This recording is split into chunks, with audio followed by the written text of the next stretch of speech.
नमस्कार। और आज मैं फिर हूँ आपके सामने एक नई वीडियो लेकर रिलेटेड टू साइकोलॉजी।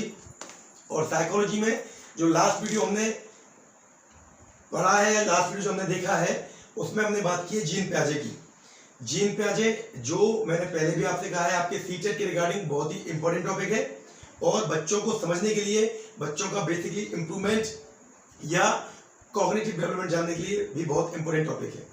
आज उसी कंटेंट को आगे बढ़ाते हुए मैं आपको बताना चाहूंगा, क्योंकि सीटेट का एग्जाम 5 जुलाई का है, जो टारगेट फिक्स है उसके अकॉर्डिंग उन्हीं कंटेंट को लेकर चलते हैं जो आपको आपके एग्जाम में अच्छे मार्क्स दिलाकर आगे बढ़ाए। तो आज का जो टॉपिक है वो जीन पियाजे के साथ एक और मनोवैज्ञानिक हैं जिनका नाम है कोहलबर्ग। तो आज हम कोहलबर्ग की बात करने वाले हैं। ये भी अपने आप में बहुत इंपॉर्टेंट टॉपिक है और ये भी आपको कम से कम 1 या 2 नंबर लेकर जरूर आएगा। और मैं एक बात और क्लियर कर दूं, क्योंकि जीन पियाजे वाली वीडियो थोड़ी बड़ी थी, लेकिन 3 से 4 नंबर की वैल्यू आप खुद समझ सकते हैं, जिनके 88 या 89 नंबर आ रहे होंगे उनके लिए 1 नंबर की वैल्यू है।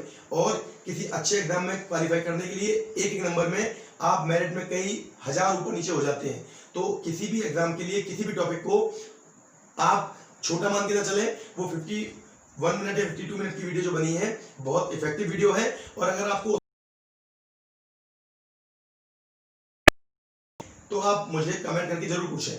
आज जो बात करने वाले हैं हम कोहलबर्ग की बात करने वाले हैं, तो उसी को लेके आज आगे बढ़ते हैं। तो लॉरेंस कोहलबर्ग, ठीक, Lawrence Kohlberg theory of moral development, ठीक, Lawrence Kohlberg theory of moral development. Hindi में बोलें तो कोहलबर्ग का हिंदी यहां लिख रहा हूं केवल नैतिक विकास का सिद्धांत। एक बात यहां पर क्लियर कर लीजिए, जब भी जीन पियाजे, कोहलबर्ग और वाइगोत्स्की की बात होगी तो अगर बात की जाए जीन पियाजे की तो संज्ञानात्मक विकास या कॉग्निटिव डेवलपमेंट, ठीक। अगर वही बात की जाए मोरल डेवलपमेंट या नैतिक विकास तो हम ऑटोमेटिकली समझ जाएंगे बात कर रहे हैं कोहलबर्ग की। तो अब समझिए मैं क्या बताना चाह रहा हूं। जिस तरह जीन पियाजे ने बोला कि कॉग्निटिव डेवलपमेंट की वेरियस स्टेजेस होती हैं, कई चरण होते हैं, उन चरणों से होता हुआ बच्चा एक प्रॉपर कॉग्निटिव रूप से आगे बढ़ पाता है या तब जाकर उसका संज्ञानात्मक विकास हो पाता है, तब जाकर वो संक्रिया निर्माण करना सीख जाता है, तब जाकर वो ये सब बातें जनरेट कर लेता है। वो स्टेप्स मैं आपको लास्ट वीडियो में दे चुका हूं। उन्हीं के अकॉर्डिंग या उसी बात को आगे बढ़ाते हुए कोहलबर्ग ने भी बोला कि जिस तरह कॉग्निटिव डेवलपमेंट की वेरियस स्टेज होती हैं, उसी तरह ऑन द सेम पैटर्न बच्चे की मोरालिटी, जो मोरालिटी बढ़ती है या नैतिकता जो बढ़ती है, उसके भी स्टेप्स होते हैं। और उन स्टेप्स को जब वो चलता हुआ उन स्टेप्स के बीच में जाता है तब जाके वो एक नैतिकता का एक परफेक्ट चैप्टर या परफेक्ट लेसन गेन कर पाता है। वो कौन कौन से चरण है ध्यान दीजिएगा और समझने का प्रयास कीजिएगा। मैंने बोला लॉरेंस कोहलबर्ग ने नैतिक विकास के बारे में बताया है, नैतिक विकास बोले तो मूल्य के बारे में बताया है, बच्चों के बिहेव के बारे में बताया है, वो किस तरह बात करें, माँ बाप से क्या कैसे ट्रीट करें, ये सब कोहलबर्ग की थ्योरी है। मतलब मोरालिटी को लेकर बात की गई है। ध्यान दीजिए, कोहलबर्ग ने अपनी इस थ्योरी को, स्टेजेस को जो है वो 3 कैटेगरी में बांटा और मैं आपको तीनों स्टेप बाय स्टेप समझाना चाहूंगा। पहले फर्स्ट को समझते हैं, देन सेकंड को और देन थर्ड को। तो पहले को उन्होंने बोला प्री कन्वेंशनल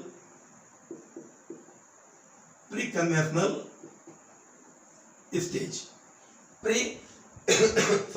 कन्वेंशनल स्टेज, ये पहली स्टेज है, यानी किसी की भी नैतिक विकास की ये पहली अवस्था है। हिंदी में ऐसे बोल सकते हैं पूर्व परंपरागत अवस्था, पूर्व परंपरागत अवस्था इसको बोल सकते हैं। हिंदी में पूर्व परंपरागत अवस्था बोल सकते हैं, इंग्लिश में प्री कन्वेंशनल स्टेज बोल सकते हैं और हिंदी में अगर चाहो आप इसे तो रूढ़ि पूर्व अवस्था भी कहा जा सकता है। मैंने आपको दोनों नाम बता दिए। बोल लीजिए आप पूर्व परंपरागत अवस्था बोल लीजिए या प्री कन्वेंशनल स्टेज। ये नैतिक विकास की पहली अवस्था है जो कोहलबर्ग ने बताई।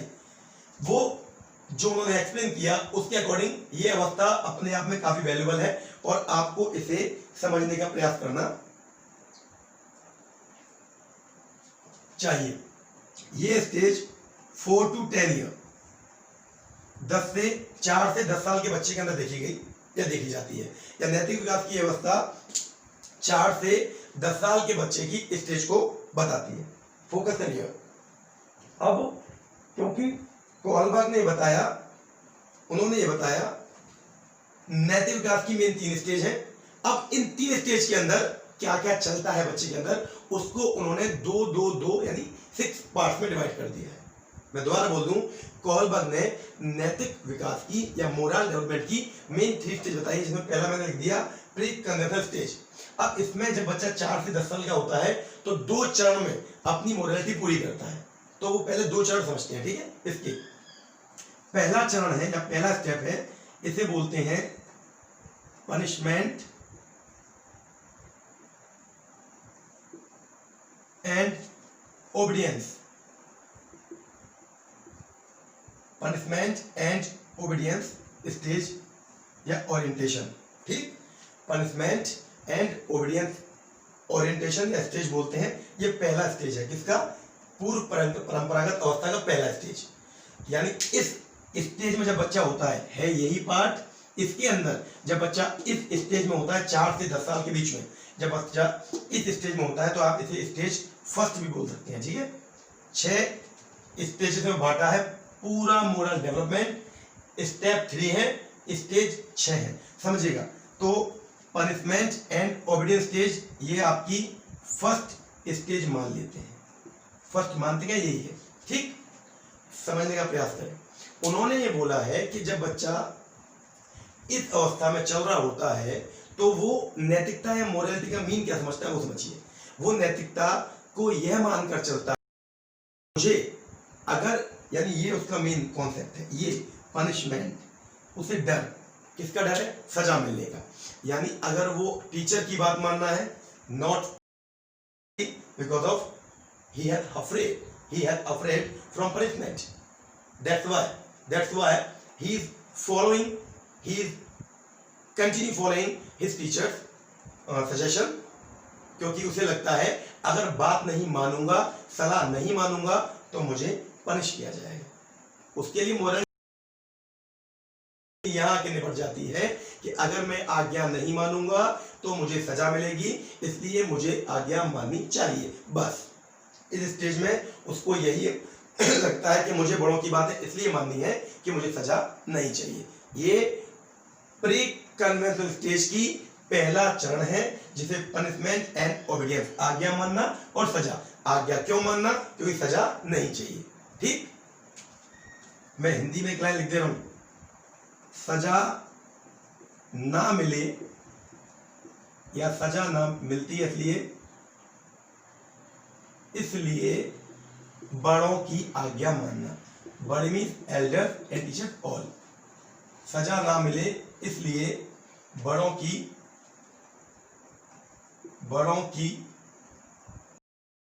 आज्ञा मानना, ये उसकी पहली स्टेज है, ठीक। वो इस कंडीशन में होता है कि मुझे इसलिए आज्ञा माननी है क्योंकि मुझे सजा नहीं चाहिए। इसी का दूसरा चरण है, मैं यहां पर एक्सप्लेन कर दे रहा हूं आपको, नंबर 2 ये करके। इसे बोल सकते हैं सेल्फ इंटरेस्ट ओरिएंटेशन, हिंदी में स्व केंद्रित अवस्था। स्व केंद्रित नाम से स्पष्ट होगा आपको, स्व केंद्रित। इससे सजा ना मिले इसलिए मुझे बात माननी। इसमें क्या है, इसमें उसके लिए नैतिकता क्या है, इसमें उसके लिए नैतिकता है गिव एंड टेक वाली, गिव एंड टेक वाली।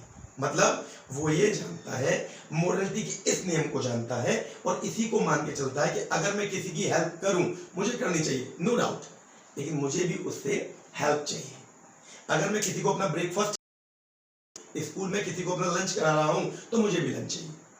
मतलब उसको जो लेना है उसके एवज में लेना है, उसे ये मालूम है। इस अवस्था को वो ये नहीं सोचता कि वो भूखा होगा या उसे खाना नहीं मिला होगा या मुझे मदद करनी चाहिए ना। मोरलिटी यहाँ की अटक जाती है कि आप मुझे खिलाओगे, मैं आपको खिलाऊंगा।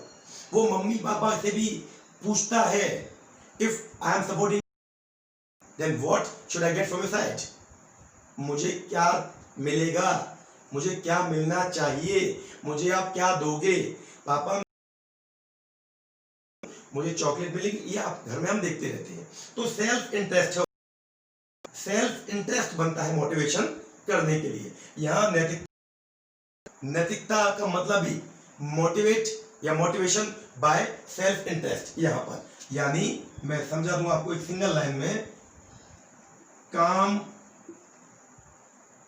करने पर या करने का उसे कुछ ना कुछ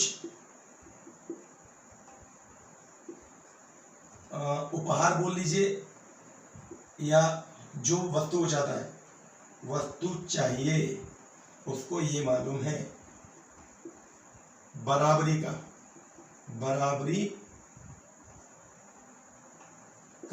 माहौल। बराबरी बोले तो इक्वलिटी, आपको मैं लंच कराऊंगा, आप मुझे कराएंगे। मैं शुद्ध भाषा बता रहा हूं आपको। यानी पहली स्टेज में उसने क्यों माना बात को, कोई मोरलिटी नहीं जानता, सजा नहीं मिलनी है तो भैया मोरलिटी है, सजा नहीं चाहिए मुझे, मम्मी पापा से टीचर से सजा नहीं चाहिए, इसलिए बात मान लो इनकी, सजा दे देंगे। पहला। दूसरा सेल्फ इंटरेस्ट ओरिएंटेशन, बात इसलिए मैं अब आपका साथ दे रहा हूं, मैं इसलिए आपको लंच करा रहा हूं क्योंकि कल आप लेके आओ तो मुझे भी चाहिए। मैं पापा इसलिए आपका काम कर रहा हूं अंदर से जाकर क्योंकि मुझे आपसे कोई गिफ्ट चाहिए, शाम को ये लेके आ जाइएगा। ये क्या है, ये मोरलिटी है। और इन्होंने बोला कोहलबर्ग ने कि ये सबकी लाइफ का पार्ट है। बच्चा इन अवस्थाओं से गुजर के जाता है। पहली स्टेज प्री कन्वेंशनल स्टेज के ये 2 चरण आते हैं। Got it. अब आते हैं अपनी दूसरी स्टेज पर, और मैं तीनों स्टेज एक बार में इसलिए नहीं लिख पा रहा हूं, आप जज कर पा रहे होंगे क्योंकि बेसिकली मुझे आपको कंटेंट पूरा देना है और ऐसा देना है कि आपको दोबारा कोहलबर्ग की जब बात की जाए तो घबराहट ना हो, बिल्कुल घबराहट ना हो। दूसरी स्टेज को बोला गया है, मैं यही लिख देता हूं, सेकंड स्टेज को कन्वेंशनल स्टेज। यहां शुरू करते हैं, कन्वेंशनल स्टेज। उसे बोला गया था पूर्व परंपरागत, इसे बोलते हैं परंपरागत अवस्था। किसकी, नैतिकता की। नैतिकता बढ़ाने की, नैतिकता किस स्टेप में आएगी, उसकी परंपरागत अवस्था। और इसे आप रूढ़िगत अवस्था भी बोल सकते हैं। रूढ़िगत नाम बता दिया, उसे पूर्व रूढ़िगत, इसे रूढ़िगत। ये भी स्टेज फर्स्ट, स्टेज 2, उसके इसके भी 2 स्टेजेस हैं। मैंने बोला ना 3 मेन अवस्थाएं हैं, उनके 2-2 चरण से बच्चा गुजरता है। तो इसकी अगर बात करूं तो स्टेज 3 इसकी क्या है, interpersonal accord and conformity. Stage 3 third stage, stage 3 किसकी, 2 उसमें, थर्ड इसमें। Interpersonal accord and conformity. समझिएगा मेरी बात को, हिंदी में समझा दूंगा इसे आपको। Interpersonal accord and conformity means वो अच्छे आपसी व्यवहार पर आधारित। मीन यहाँ जो नैतिक चिंतन होगा या नैतिकता जो होगी वो अच्छा आपसी व्यवहार। यानी अब वो बड़ा हो चुका है, इसकी एज में आपको बता दूं ये आपकी 10 से 13 साल है, तो आप समझ पाएंगे इस एज का बच्चा किस तरह की मोरलिटी डेवलप कर रहा है, वो समझिए। अच्छे आपसी व्यवहार की, अच्छे आपसी संबंध या व्यवहार के लिए इंटरपर्सनल रिलेशनशिप, अच्छे आपसी संबंध। अब समझने का प्रयास करें। यानी इस अवस्था में बच्चे के अंदर मोरलिटी क्या आती है, वो ये देखता है कि मेरे माँ बाप किस तरह बिहेव करते हैं, मेरे माँ बाप कैसे चाहते हैं मैं समाज में अपने आप को कैसे रिप्रेजेंट करूं। माँ बाप द्वारा बनाए गए नियम जो पहले से डिसाइडेड है, प्री डिसाइडेड।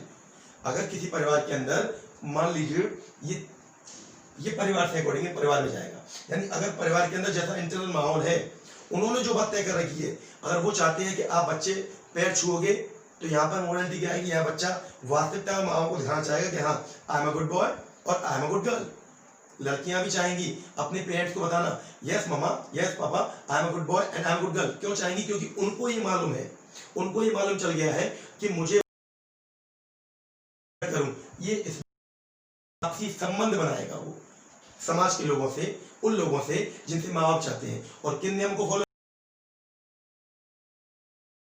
बाय हिम, जो उसके माँ बाप ने बना रखे होंगे। तो मैं लिख देता हूं पूर्व निर्धारित, पहले से डिसाइड, पूर्व निर्धारित माता पिता द्वारा बनाए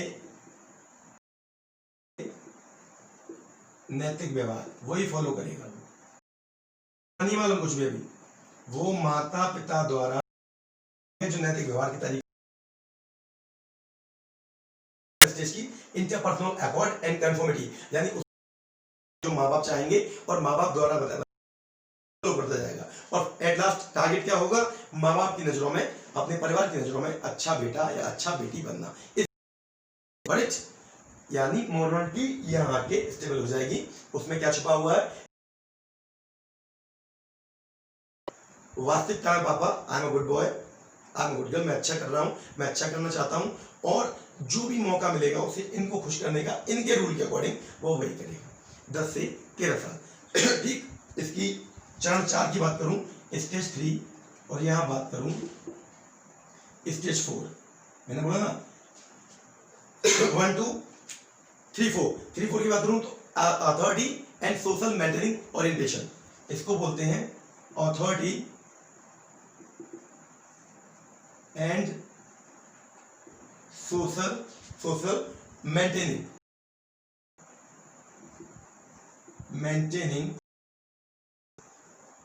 ओरिएंटेशन। समझ गए? ये चौथा चरण है किसका? नैतिकता का। ये नैतिकता का चौथा चरण है। Authority and social maintaining orientation, किस तरह ऑथोरिटी जो कानून वाले लोग हैं, जो न्याय वाले लोग हैं, जो हमारे ऑथेंटिक लोग हैं, उनको मानना है, और सोशल मेंटेनिंग और समाज में एक अच्छा माहौल बनाना है मुझे। ये मोरालिटी की चौथी स्टेज है। उसके अंदर वो ये जानेगा कि मुझे उन कानून के अच्छा चलने के लिए उन कानून के नियमों का, कायदों का पालन करना चाहिए जो एक समाज को अच्छा चलाते हैं। चाहे वो रूल्स ऑफ द रोड हो, मुझे उनका पालन करना चाहिए, ये होना चाहिए। मोरालिटी की ये स्टेज है। मुझे कानून के नियमों का पालन करना चाहिए, मुझे समाज को अच्छा चलाने में अपना कोई नेगेटिव इम्पैक्ट नहीं देना। यहाँ पर लिखा हुआ है ऑथोरिटी, अपने ऊपर वाले लोग, एंड सोशल मेंटेनिंग ओरिएंटेशन, समाज को जो बना के रखेगा। कोई भी गलत व्यवहार करता हूं तो कहीं ना कहीं कानून के तहत वो गलत माना जाएगा और मुझे और मेरे परिवार को हर्ट होगा या मुझे हर्ट किया जाएगा। तो वो ये सोच लेता है इस चरण में, उसके अंदर जो ओरिएंटेशन होता है, जो डेवलपमेंट होता है, मोरालिटी का विकास होता है, वो ये सोचकर होता है कि मुझे चलाने के लिए कानून के दायरे में रहना है। बस एक लाइन ध्यान देना, समाज को अच्छा चलाने में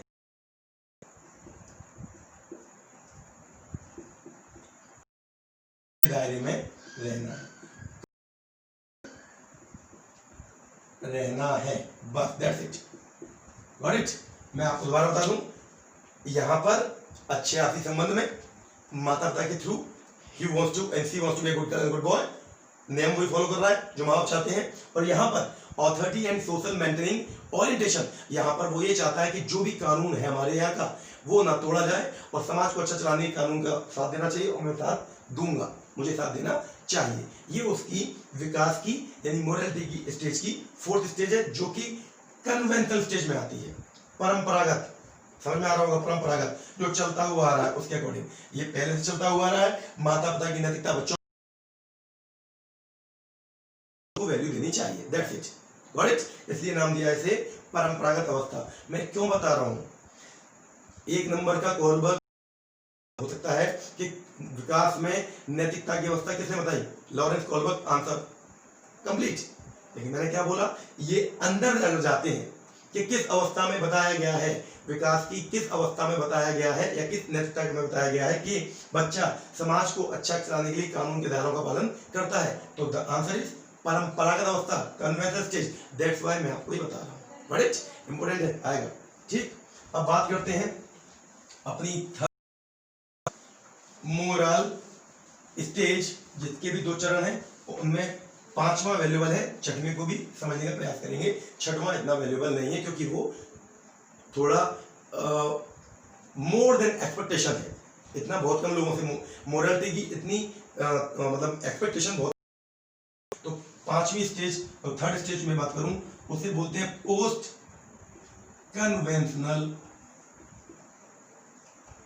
कन्वेंशनल स्टेज, या बात करूं तो उत्तर परंपरागत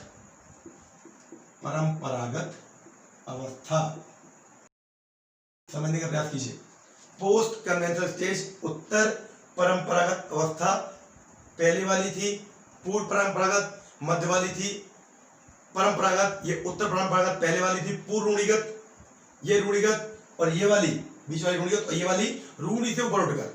अब रूढ़ी से ऊपर उठकर मतलब ये है जो भी चला आ रहा है, अब उससे थोड़ा मोरलिटी का डेवलपमेंट और अच्छे लेवल पे होगा। इसके भी 2 चरण हैं, यहां पर समझने का प्रयास करेंगे आप। पोस्ट कन्वेंशनल स्टेज अपने आप में बच्चे का एक बहुत बड़ा अच्छे लेवल वाला मोरलिटी डेवलपमेंट को बताने वाली अवस्था है, उसको फोकस करेंगे, ध्यान देंगे।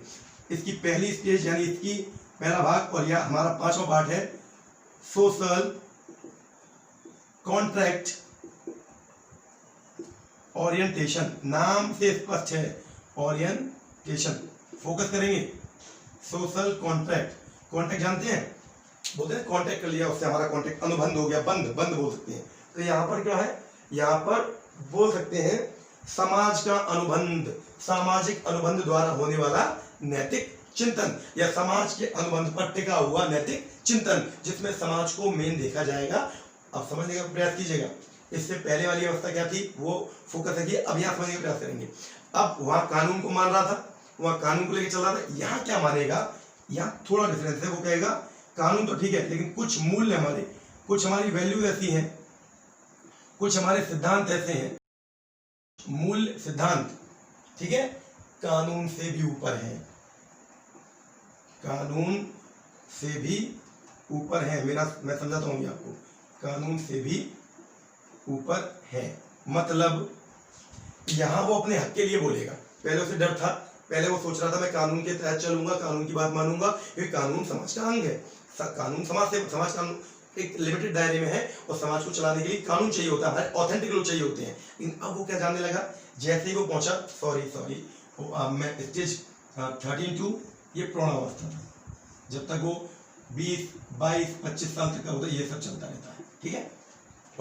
तो यहाँ वो क्या कर रहा है, यहाँ वो भाई ये कर रहा है कि वो कह रहा है मैं कानून को फॉलो करता हूँ, लेकिन कोई कानून ऐसा है जो मेरे मौलिक अधिकारों को या मेरे मौलिक कर्तव्यों के अगेंस्ट जा रहा है, मैं बोलूंगा, मुझे बोलना चाहिए, क्योंकि यहाँ मेरा मोरलिटी, यहाँ के मोरलिटी चेंज हो जाती है। अब मुझे अपने लिए, अपने उन मूल्यों के लिए जो मुझे मेरे परिवार से मिले हैं, ये गलत को गलत बोलना सीखिए, तो वो बोलेगा। पहले वो अगर एक बार के लिए रोड पर कोई एक्टिविटी पुलिस वालों को करते हुए देखता था, या किसी और ऑथेंटिक करता हुआ देखता था, वो नहीं बोलता था, उसे लगता था वो लोग सही कर रहे होंगे, पर कहीं ना कहीं वो गलत कर जाते हैं। आई एम नॉट ब्लेमिंग कि सब ऐसा करते हैं, कहीं ना कहीं थोड़ी बहुत मिस्टेक्स होती हैं, और उन मिस्टेक्स को कोई रोकता नहीं है। इस स्टेज वाला बच्चा जिसकी मोरलिटी डेवलप हो रही है, वो रोकेगा, वो रोकना चाहेगा, और वो बोलेगा, वो कहेगा, वो क्वेश्चन पूछेगा, क्योंकि उसको ये मालूम है कि नैतिक विकास के इस प्रकरण में कुछ कानून, कुछ मूल्य, कुछ ऐसी भी चीजें हैं जो कानून से भी ऊपर है, और मुझे मेरे मौलिक अधिकारों, मेरे मूल्यों का संरक्षण करना है। बस मौलिक अधिकार, मैं बोलना क्या चाह रहा हूं,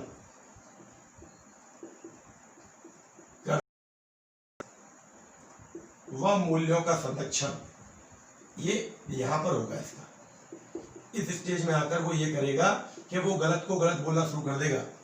वो कानून को मानेगा, लेकिन कानून के थ्रू भी अगर गलत हो रहा होगा तो वो अपने आप को निराश नहीं करेगा, वो अपना बेस्ट देगा उन्हें टोकने में। ये इसकी, ये कोहलबर्ग की थ्योरी में डिसाइडेड है, ये चरण है। और बोलेगा ही बोलेगा, नहीं बोल पाएगा, अंदर चुप रहेगा तो फिर कभी मौका देंगे, फिर मतलब वो बोलना चाहेगा, वो बोलना जरूर चाहेगा, और कहीं ना कहीं उसको ये निकाल कर बाहर लाना पड़ेगा, क्योंकि ये उसकी मोरलिटी का है जो आना ही आना है। समझ में आ गया? पांचवा पर आधारित मतलब नैतिक विकास। ठीक, इसके बाद है हमारा और लास्ट स्टेज 6 बोलिए, और मोरलिटी का लास्ट स्टेज है जिसे बोलेंगे universal ethical principle. Universal ethical principles, समझने का प्रयास करें। यूनिवर्सल एथिकल प्रिंसिपल्स सार्वभौमिक, जो सब तरफ माने जाते हैं, सार्वभौमिक एथिकल प्रिंसिपल, सार्वभौमिक नीति को चलने वाले, नीति को मानने वाले और सिद्धांत, सार्वभौमिक नैतिक सिद्धांत। सार्वभौमिक हिंदी में क्या लिख रहा हूं मैं बता दूं आपको, ये समझ लीजिए। सार्वभौमिक नैतिक सिद्धांत का मतलब क्या हुआ? अब बच्चा, ये मैंने बोला समझाने के लिए आप स्टेज 6 जान लीजिए, लेकिन कोलबर्ग के अकॉर्डिंग ये नैतिकता की वो अवस्था है जो एक बहुत अच्छे बुद्धिजीवी या बहुत अच्छे नैतिकवादी इंसान से आप उम्मीद कर सकते हो, लेकिन फिर भी ये आती है, लोगों में दिखाई दी है, दैट्स व्हाई। ठीक है, तो क्या है एथिकल प्रिंसिपल? सार्वभौमिक नीति संबंध सिद्धांत जो है उनका मतलब क्या है कि ये 6वां चरण है और अपने आप में बहुत व्यापक है, सर्वोच्च चरण है। इसके अंदर क्या है? इसके अंदर जब उसकी अंतरात्मा में कोई कार्य करने का द्वंद्व हो रहा होगा, मुझे ये करना चाहिए या नहीं करना चाहिए। आज के टाइम में क्या देखा गया है, अगर उसे अपना फायदा दिखाई दे रहा है किसी को, तो नैतिकता की पोटली रखी है साइड में, उसे अपना फायदा दिखाई दे रहा है वो करेगा। लेकिन ये चरण क्या बोलता है? मैंने बोला ना, ये चरण कईयों में देखा गया और अच्छे लोगों में है। कैसा चरण है ये? देखा गया है कि जब उसकी अंतरात्मा के बीच, उसके बीच में द्वंद्व होगा तो हमेशा अंतरात्मा की बात सुनेगा। वो कैसे सुनेगा? वो ये सुनेगा कि अगर मैं ये काम कर रहा हूं और इसलिए लोगों का ज्यादा नुकसान हो रहा है तो मुझे ये करना, ये चरण है, ये चरण देखा गया है, दैट्स व्हाई कोलबर्ग ने ऐड किया है। समझ रहे हैं? यानी अंतरात्मा, मैं लिख रहा हूं आपकी जानकारी लिए, अंतरात्मा की आवाज सुनेगा द्वंद्व में जब परेशान होगा। और मैं बता दूं आपको, अंतरात्मा इंसान तो बहुत कम गलत होता है, उसे ये लगेगा कि हाँ मैं गलत भी करता हूँ, आवाज सुन रहा हूँ, मैं अंतरात्मा की बात मान रहा हूँ, दूसरों को नुकसान नहीं करना, मैं भले ही परेशानी में आ जाऊं पर मैं करूंगा वही। ये कौन करता है आज के टाइम में? आप खुद से पूछिए, क्या जब गलत काम कोई हो रहा होता है या आप होता हुआ देख रहे होते हैं, आपका बोलने का मन करता है, अंतरात्मा की बात सुन के आप बोलना चाहते हैं, तो क्या बोल पाते हैं? क्या आप बोल पाते हैं? और अगर आप नहीं बोल पाते तो कोलबर्ग ने बोला ना, ये बहुत बिरले लोगों से निकल के आ पाती है स्टेज, दैट्स व्हाई इसे काउंट किया गया है 6 स्टेज में, 6वें चरण में, लेकिन ये बहुत ऊपर लेवल वाली है, मानसिक लेवल वाली है। इनका ये कहना है कि अब वो जो मूल्य जो सीखे हैं, जो एथिक्स, जो वैल्यूज उसने सीखी हैं, उन वैल्यूज को आगे तक बढ़ाना चाहेगा और कभी भी वो अपने थ्रू किसी और का नुकसान करना, किसी और ब्याह पे नहीं चाहेगा। जब कभी उसके दिमाग में कोई द्वंद्व होगा, जब कभी वो परेशानी की अवस्था में होगा, वो अपने अंतर मन को सुनेगा, और जब अंतर मन को सुनेगा तो रिजल्ट आएगा, चाहे नेगेटिव या पॉजिटिव, वो उसे एक्सेप्ट करेगा, क्योंकि वो उसका खुद की चॉइस थी, क्योंकि उसे दूसरों को नुकसान नहीं पहुंचाना था। Got it? तो मैंने आपको नैतिक विकास के सिद्धांत जो कोलबर्ग ने दिए हैं वो स्टेप बाय स्टेप समझाए। उम्मीद करता हूं, पूरी उम्मीद है कि आपको ऐसा समझ में आए होंगे। मैं आपको दोबारा बता दूं, नैतिक विकास के 3 मेन चरण थे जो कोलबर्ग ने दिए हैं। मैंने तीनों को आपको समझाया, pre conventional, conventional, post conventional, पूर्व परंपरागत, परंपरागत, उत्तर परंपरागत। उन दोनों की स्टेज में आपको पहले की 2 स्टेज थी, ओबीडियंस एंड पनिशमेंट, जहां पर वो सजा के लिए डरता है। दूसरा उसका उसी का पार्ट है स्टेज 2 जिसे हम बोलते हैं सेल्फ टेस्ट, अपने खुद के लिए, दो और लो, गिव एंड टेक वाला। ठीक, उसकी थर्ड स्टेज में अगर हम जाते हैं, थर्ड पार्ट किसका, उसका सोचते हैं, तो होता है सामाजिक अच्छा आपसी संबंध माँ बाप के साथ में। स्टेज 3 वो अच्छा संबंध जिसे हम बोल सकते हैं इंटरपर्सनल अकॉर्ड, आपसी संबंध के लिए जाता है, और वो माँ बाप की जो पूर्व आदर्श सिद्धांत है उनको फॉलो करता है, और वो ऐसा ही समाज को देना चाहता है जो उसके माँ बाप ने उसे सिखाया है। उसके बाद वाली जो स्टेज थी ऑथोरिटी एंड सोशल मेंटेनिंग, वो अपने कानून नियम को मानता है, नियमों को मान के आगे बढ़ता है, वो नहीं चाहता कोई भी ऐसा काम करना जो समाज का दायरा तोड़ के जाए। ठीक, उसके बाद दो आपके सामने social contract orientation, universal ethical principle. Social contract orientation बता दिया मैंने आपको, यहाँ कानून से ऊपर जाएगा, कुछ मूल्य ऐसे हैं, कुछ सिद्धांत ऐसे हैं जो कानून से ऊपर है, उनके लिए उसे बोलना है। और लास्ट में ये तो बिरले लोग हैं जिनके अंदर ये होता है, वो वास्तविकता में सच में मन की बात या अपने अंतर मन की बात सुनने वाले बहुत कम गलत लोग होते हैं। राइट, तो इसी तरह ये क्वेश्चन कैसे पूछे जाते हैं, ये कैसे आएंगे, आप वीडियो को ध्यान से देखिएगा। क्वेश्चंस मैंने आपको बोला है 20 to 30, इन 10 दिन में हम क्वेश्चन ही करने वाले हैं, सारे क्वेश्चन करने वाले हैं। आपका 5 जुलाई का सीटेट बहुत बहुत बहुत अच्छा कराने का प्रयास है। तो उम्मीद करता हूं ये कंटेंट आपको पसंद आया होगा, अच्छा लगेगा और अच्छा लगना ही चाहिए। इसके बाद अगर कोई क्वेरी हो या कुछ छूटा हो तो आप मुझे कमेंट करें, कमेंट कर दिया करें। मैंने आपसे पहले भी कहा, अगर आप वीडियो पूरा देखते हैं तो कमेंट किया करें। कमेंट से लगता है कि आप लोग चाह रहे हैं मैं आपको दे पाऊंगा और अच्छा दे पाऊंगा। ठीक, और लाइक करें, शेयर करें, लोगों तक पहुंचाएं। अगर किसी के सीटेट में पहले कोहलबर्ग या वाइकोस्की या जीन पियाजे की वजह से नंबर ना आ पाए हों, छूट गए हों, कि क्वेश्चन बार बार पूछे जाते हैं, तरीका चेंज कर देते हैं, ठीक, तो वो इस बार गलत ना करके आए। ठीक है, किसी का भला कर दीजिए और कल मिलते हैं एक नई वीडियो के साथ जिसमें आपको हम लेके चलेंगे वाइकोस्की के लिए। ठीक है, तब तक के लिए धन्यवाद, थैंक यू।